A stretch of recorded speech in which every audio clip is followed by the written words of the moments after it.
رسول الله صلی الله علیه و آله وسلم فرمایي چې که تاسې د احد د غره په انداز صدقه د سرو زرو وکوئ د صحابه کرامو نیمه کیلو صدقې ته به ونه رسیږي.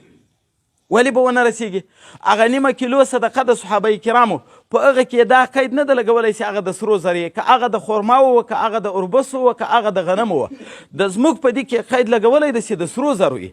ستاسې د سرو زرو د احد د غره په انداز صدقه د صحابه کرامو نیمه کیلو صدقې ته نه رسیږي. ولې د هغو په نیت کې اخلاص و صرف و صرف د الله رضا وه. که نیت یو سړی چنده ورکوي مثلا مدرسې ته نیت یې د صدقې وي که 100 روپۍ ورکړي یو سړی چنده ورکوي مدرسې ته نیت یې د ریاکاري وي 1,00,000 روپۍ ورکړي دغه علما کرام ناست د کوم یوه ثواب په ډېر ده د هغه 100 روپو ثواب په ډېر ده په هغه 1,00,000 روپۍ خرچه یې وکړه یوه سړي 100 روپۍ خرچه وکړله خو په هغه کې نیت لله فی الله و په دا بل کې نیت نه و. خو که دا د 1,00,000 روپو سره نیت هم د خدای د رضا دپاره سي بیا به دا صدقه ډېره مخته پسې لاړه سي. حتی کتاب لیکلی دی د نیت د انسان د عمل سره 4 مرتبې لري.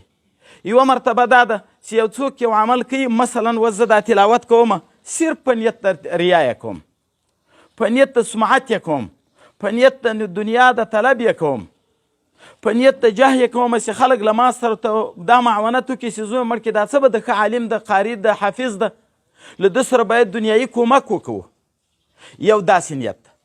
که په دغه نیت باندې سړی عمل کوي نو کتاب لیکلی دی وایي دغه عمل بالکل له سرې هیڅ هم نه ده د خدای په نس باندې که دی ټول عمر په دغو اعمالو لګیا وي د یوه سبحان الله ثواب هم خدای نه ورکوي.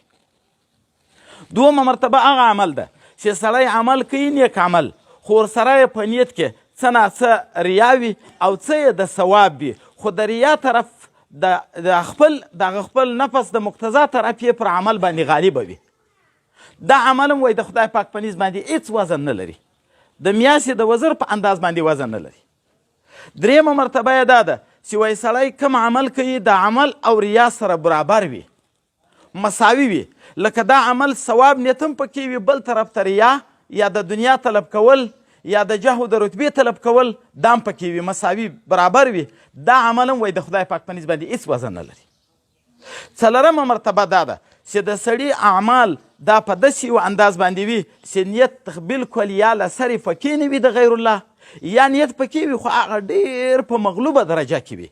په یوه داسې انداز کې نیت وي چې بیخي احساس سړي ته نشي کېدای چې یاره زما خو نیت د ریا هم پکې ده یا نیت مې د دنیا هم پکې ده یا نیت مې د رتبې او د جاه هم پکې ده په داسې انداز باندې عمل بیا د خدای پاک په نس باندې معتبر ده. خو په دغو کې بیا 2 مرتبې دي. یوه مرتبه دا ده چې صرف د الله دپاره وي یوه دا ده چې څه نور شیان ورګډ وي چې صرف د الله دپاره وي بیا وزن ډېر غټ ده دغه عمل. نو اول باید سړی اصلاح د نیت وکوي په دغه کارو کې ځکه دا کار د دین کار ده وزن یې په نیت باندې ده.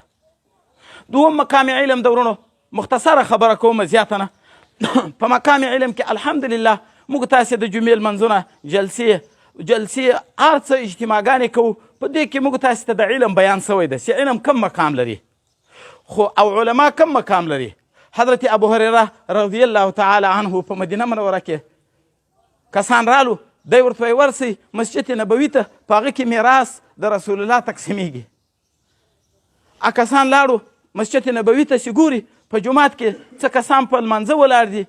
څه په تلاوت باندې لګیا دي څه په علم کې لګیا دي. بیرته رالو حضرت ابو هریره رضی الله تعالی عنه ته ورته وایي چې تا خو راته ویل په جومات کې میراث د رسول الله تقسیمیږي. ده ورته ویل نو تاسې څه ولیدو په جومات کې؟ دوی ورته ویل په جومات کې خو چا لمنځونه کول